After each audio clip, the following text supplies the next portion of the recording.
Hello, this is Sheshachalam from Astroguide Mysore, and today we are discussing the last but one combination of two planets in Kendras, that is in quadrants. So we have done from the starting from Sun, Moon, Sun, Mars, Sun, Mercury, and so on, so on, and so on. We have come till Jupiter and Saturn, which we are going to discuss today. And the next video will be with regard to Venus and Saturn, which is the last of two planets. So, anyway, let us go through this particular combination, which is a fantastic combination to understand because many people misunderstand this combination because they think that Jupiter and Saturn both are enemies and it gives a lot of negative combination. That's what they think. But you need to understand this combination before going into unnecessary predictions. So let us understand this. So whenever I talk about Jupiter and Saturn, and if they are not retrograde, let us say both are normal in direct motion,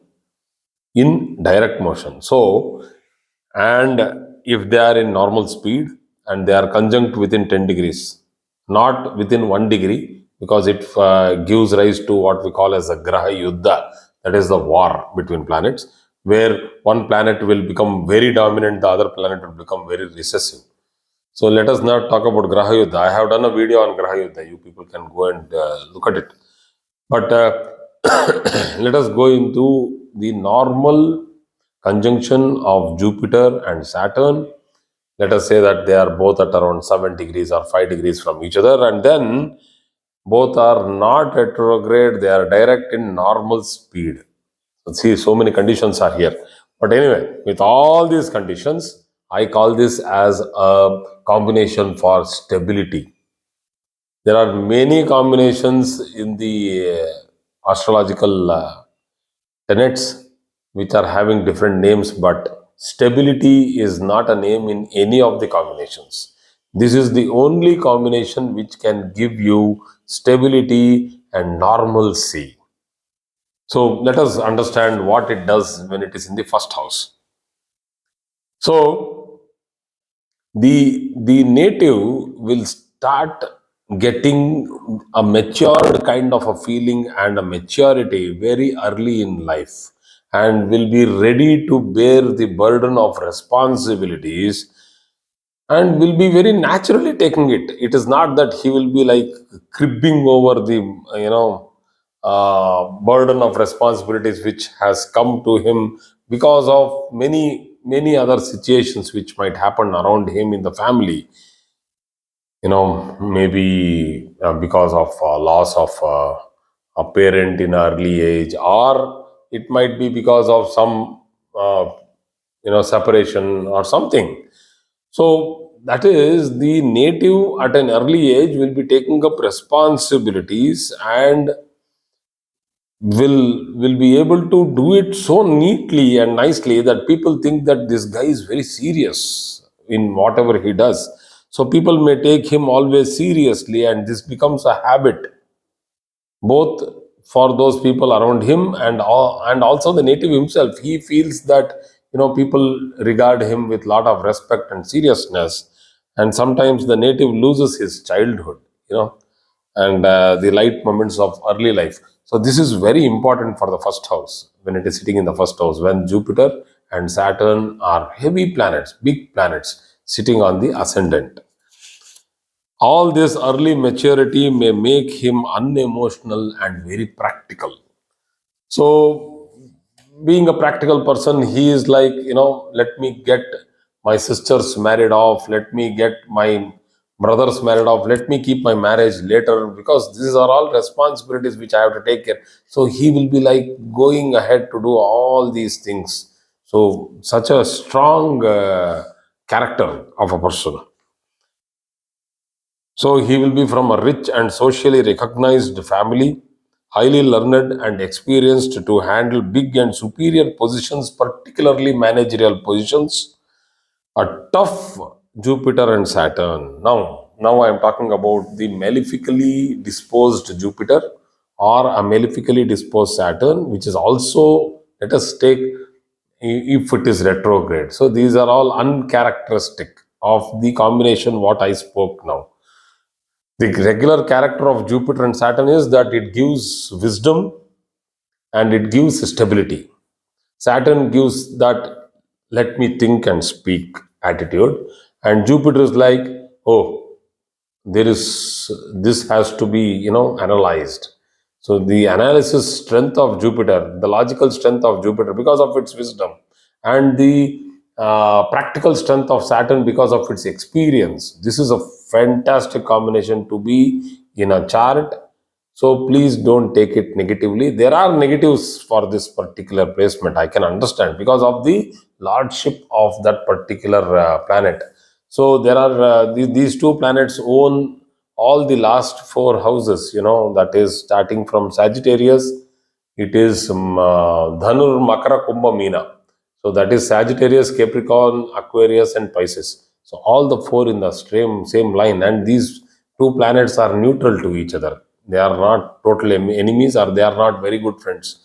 They have abstract characteristics, but they go very well together. So once they become tough, I'll just give you one simple. It makes the person very rude, harsh, pessimistic, negative, always cribbing. See, the whole thing turned, the table turns here. That means earlier it was a very patient, peaceful, peace loving, socially wants to go everywhere, help everybody, and is calm, quiet, humble. Now it totally reverses. It becomes pessimistic, rude, and sometimes sadistic in approach, and not a good thing to explain. Anyway, that is how it happens when it is malefically hit in the ascendant. That is because he gets the burden, but he does not get the capability to, take it up and finish it. So that cribbing and the frustration starts from there itself. This is also in the early age only. This is for the first house. Going to the fourth house, a strong composition and a healthy person. Very strong composition, physical composition. A very good position for this conjunction. That's the fourth house. Sukhasthana, that is the house of enjoyment, gets its strength due to this position, and hence its significations also will become stronger and stronger.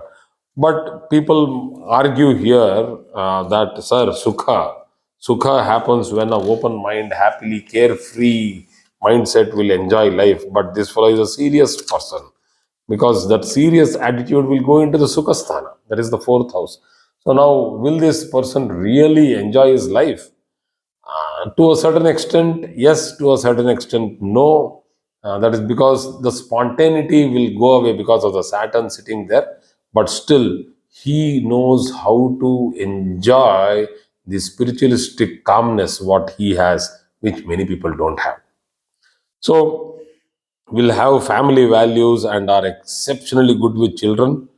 Depending on the lordship, the strength of this yoga will give positive results, and these people will have a load of friends, lot of friends. It's a gang of friends because these people, these natives with Jupiter and Saturn well placed in the fourth house, oh, they are lovely people to have with because they know how to arrange events. They are very good at it. In the forefront of the reception, from there to the back end to the kitchen, they know how to handle a whole system. So these guys are excellent event managers. So going to the seventh house, this is a tough combination to be placed in the seventh house because how many people who are young want to get married to a serious matured person? Very less. And that is why this is called as a tough combination. I don't take it as a tough combination because nowadays, to find a serious matured guy or a seriously matured woman who knows the values of life, values of family, values of having children, it's a rare commodity. You don't find it. You need to search. Binoculars, microscopes, lens, everything. You take it and search. You need to find that companion who shows commitment, who shows perseverance, who shows patience, who is humble, who is has the human qualities. His humility is very good. Where do you get them? So, since you don't get that lot anymore, let's say more than 80% are on the other side of the border.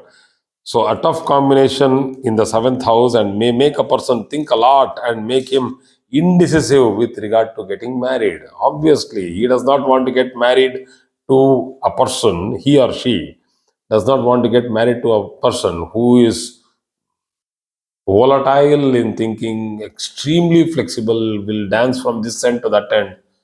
They don't want to. They want stability. They want calmness. They want a methodic, planned, normal life. These people don't have unnecessary greedy qualities. They are not greedy at all. If of either, that is any one of the planet, that is Saturn or Jupiter, are retrograde or malefically posited, then there may be loss in married life, or loss in married life in the sense that um, you can take it as financial loss, you can take it as emotional frustration, you can take it as loss of expectation. So getting married is just an event, a 2 days or 1 day event.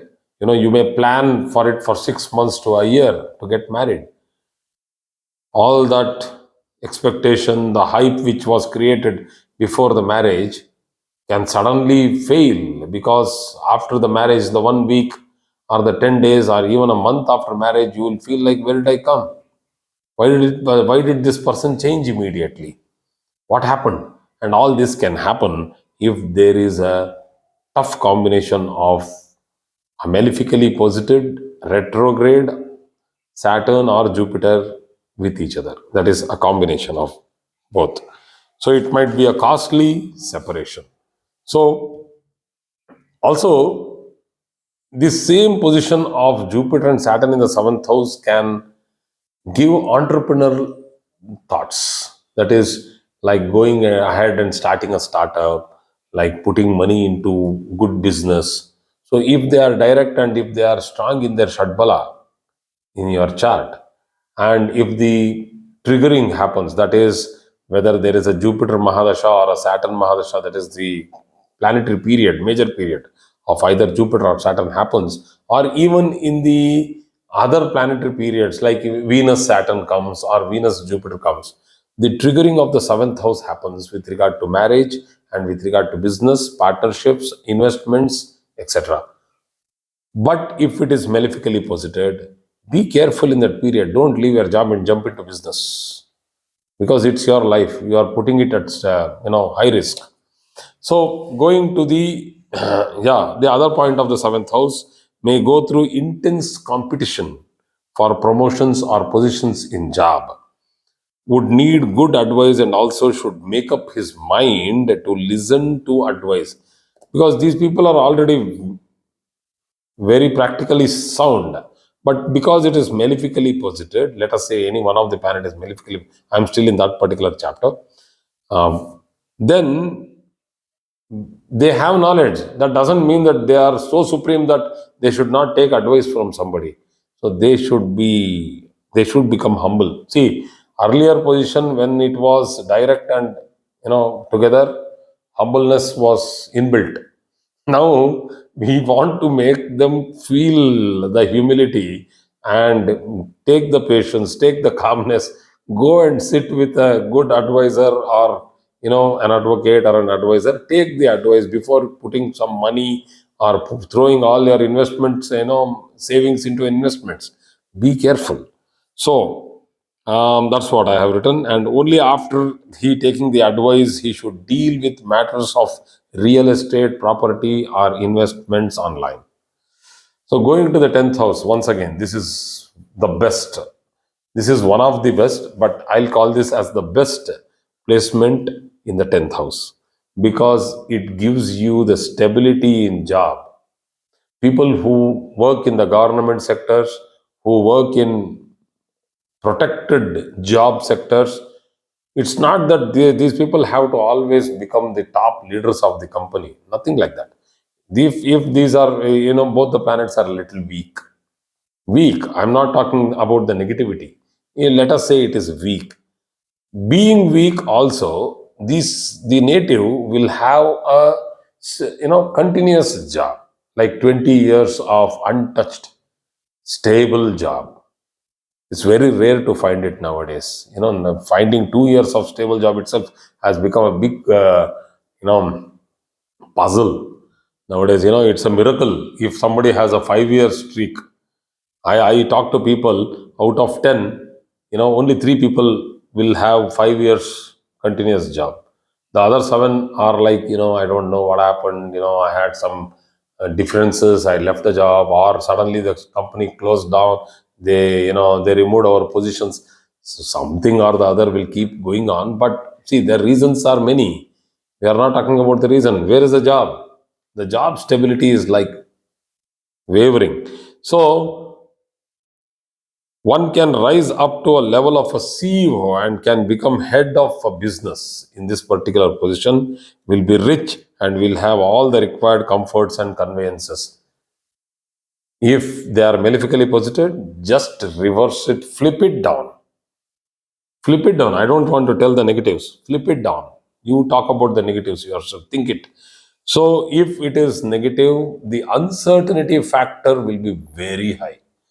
And if the ascendant lord is not strong, if moon and Mercury are not strong, the person, if this is negative, along with those features, then the native will go through trembling fear with regard to job, with regard to certainty of future life. So these people need a lot of psychological support and family support. So this is one of the best combinations, as we see with many planets. This is one of the best. I regard this as one of the biggest Raja Yogas in the astrological, two planet combination. Thank you.